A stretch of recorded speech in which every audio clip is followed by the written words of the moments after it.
peut dire qu'on a un marché sur Montpellier qui est toujours aussi attractif, avec encore une situation de crise de l'offre. On n'a pas assez actuellement de stock à la vente par rapport à la demande. Alors on rentre dans une période de reprise post-Covid qui est très positive parce que en fait, tout l'écosystème de l'acte de bâtir se réunit aujourd'hui et tient à être là. On le voit, on l'a vu ce matin au salon, à se réunir, à échanger, et c'est un signe très positif de reprise. On peut dire aussi que le discours du maire de Montpellier, président de la métropole, est un discours offensif pour bâtir une ville nouvelle, une ville durable, tournée vers le développement économique, et aussi un soutien à des projets de qualité dans le logement collectif. Donc on sent que ce salon, c'est le salon de la reprise.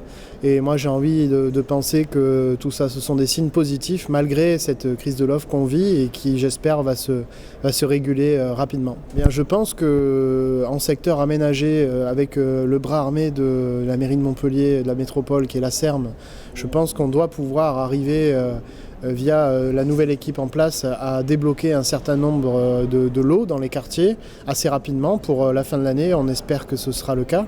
Et puis dans le secteur pavillonnaire, le secteur diffus, je pense qu'il faut, avec les élus, travailler ensemble pour définir de nouveaux modèles assez rapidement qui permettent la sortie de projets qui soient acceptés en tout cas par les citoyens et qui soient, on va dire, cohérents dans un urbanisme un peu plus encadré tel qu'on nous le demande aujourd'hui et plutôt qu'un urbanisme à la parcelle.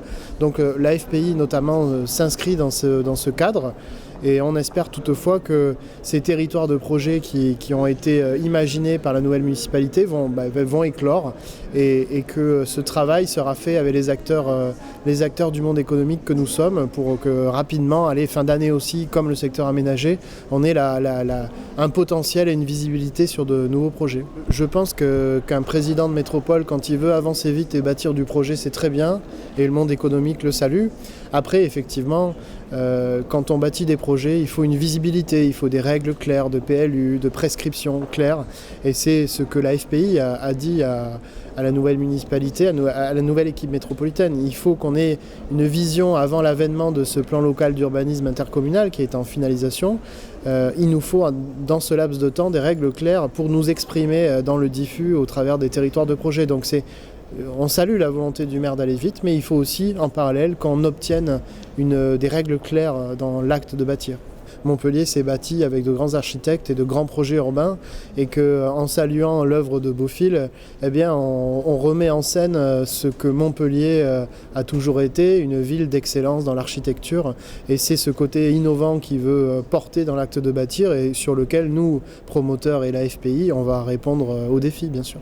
Moi, en tant que représentant des promoteurs, j'ai à constater que depuis 3-4 ans, le niveau de production a été divisé par 2 et qu'on a un nouvel exécutif qui a donné un cap clair sur l'urbanisme au travers du développement durable, de l'innovation dans les usages dans nos opérations. Donc maintenant, notre objectif, c'est pas de regarder en arrière, c'est s'inscrire avec cet exécutif pour bâtir des projets qui conviennent à tout le monde, quoi.